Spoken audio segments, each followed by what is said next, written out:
obligé à se trouver là, et le vieillard l'écouta avec étonnement.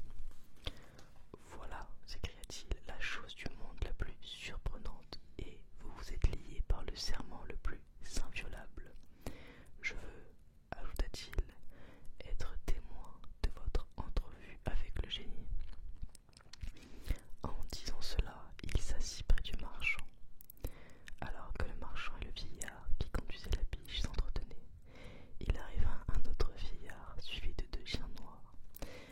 Il s'avança jusqu'à eux et les salua en leur demandant ce qu'ils faisaient là.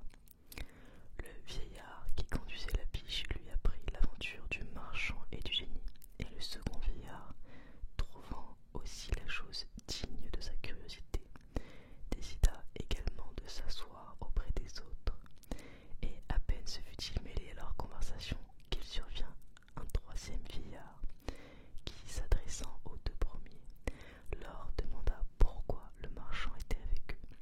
On lui en dit la raison et il souhaita